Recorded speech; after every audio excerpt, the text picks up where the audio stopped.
The South was desperate to keep its cheap labor.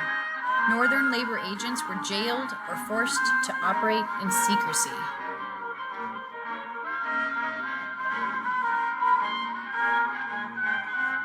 To make it difficult for the migrants to leave, they were arrested en masse, often missing their trains.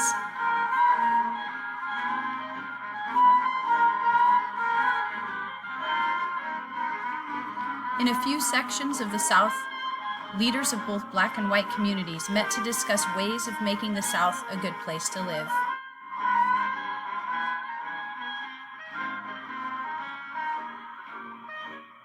But living conditions were often better in the North.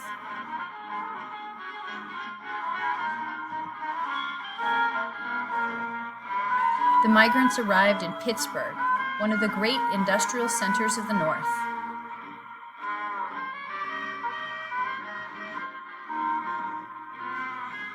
Industries boarded their workers in unhealthy quarters. Labor camps were numerous.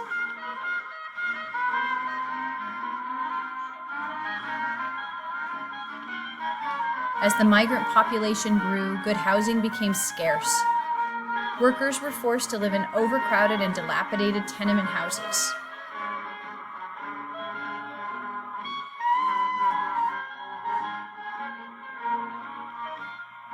Housing was a serious problem.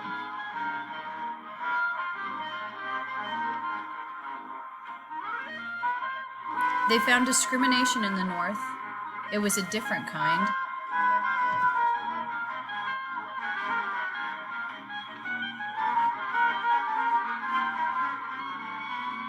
Race riots were numerous. White workers were hostile toward the migrants who had been hired to break strikes in some cases.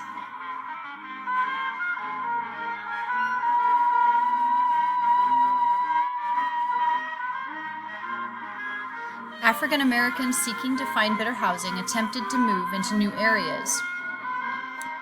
This resulted in the bombings of their new homes.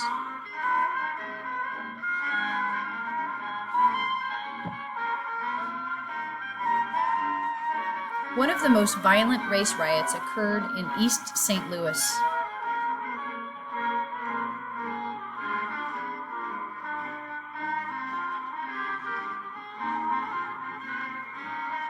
African Americans, longtime residents of northern cities, met with migrants with aloofness and disdain.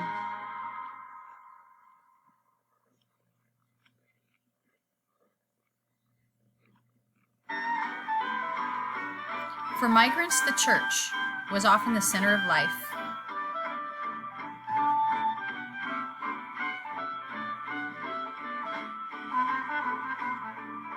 The migrants, having moved suddenly into crowded and unhealthy environments, often contracted tuberculosis. The death rate rose.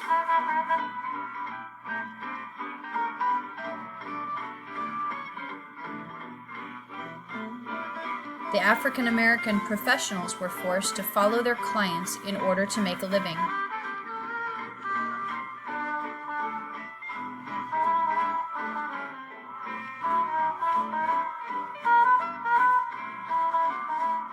The female workers were the last to arrive in the North.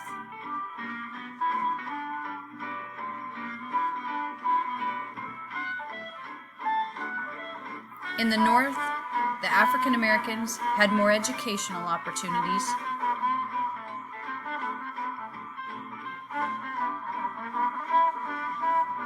In the North, they had the freedom to vote.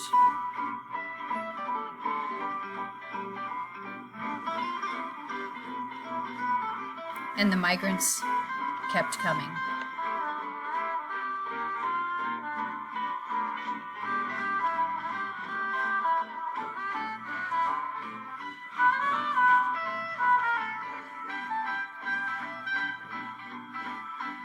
I hope you enjoyed the migration series.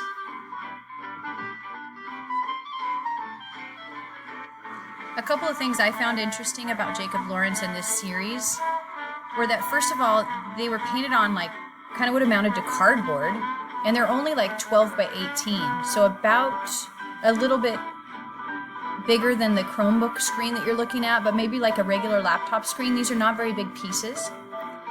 In addition, he laid them all out, planned all 60 of these pieces out, and painted. So if you look back at some of the pieces of art, I'll just go back, you'll notice that there are like maybe 10 different colors that are used. He painted all the yellow on every frame at the same time. He painted all the red at the same time. So he went through 60 panels and painted all the red pieces, and then all the blue and all the yellow. It's just kind of an interesting way to go about work.